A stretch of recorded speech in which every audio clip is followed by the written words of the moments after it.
அஸ்ஸலாமு அலைக்கும். Welcome to அழகு கிச்சன். பிள்ளைங்களா எப்படி இருக்கீங்க? நல்லா இருக்கீங்களா? சந்தோஷமா இருங்க, மகிழ்ச்சியா இருங்க. இன்னைக்கு என்ன சமையல்னு பார்ப்போமா? இன்னைக்கு சிம்பிள் தான். வாங்க, நம்ம நேற்று வச்ச முட்டானத்தை வச்சு ஓட்டிலான்னு முடிவு பண்ணிட்டேன். அதோட முட்டானத்தை தான் அதை சூட்டு காட்டி வச்சுட்டேன்னா, இது என் பெரிய மருமவை என்ன பண்ண, குடலான ஆக்கினாலாம். அதோட குடலை ஆக்கி ஆணும் கொடுத்து அமைச்சிருக்கா. அதோட சின்ன மருமக வெங்காயம் போட்ட இறால், வெங்காயம் இல்லாத சின்ன கொந்தனாக்கு, இது வெங்காயம் போட்டது தான் மாப்பிள்ளைக்கு. இது தனக்கு இது பாருங்க, வாழை ஆயில வாழோடய போச்சிருக்கா பாருங்க. நான் வாழை ஆயிலன்னொடனே அதை அப்படியே போட்டு போச்சுட்டா. 3 வந்துச்சு, இறாலில் வந்துச்சு. அதை போட்டு சரி 3 மீன் தான் அதை போட்டு பொச்சாச்சு. இது பழையது வீணாக்கூடாது, பழையதை தாளிச்சு வச்சிருக்கேன். என் பிள்ளைங்கெல்லாம் பிடிக்கும், எல்லாருக்கும் பிடிக்கும். பழையதை வீணாக்காம புளிஞ்சு போட்டு கருவேப்பிலை போட்டு தாளிச்சாச்சு.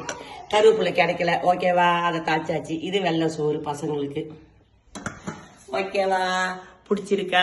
பிடிச்சிருந்தா லைக் பண்ணுங்க, ஷேர் பண்ணுங்க, சப்ஸ்கிரைப் பண்ணுங்க. சொல்லுங்களா, வாங்க சாப்பிட. வெல்கம்.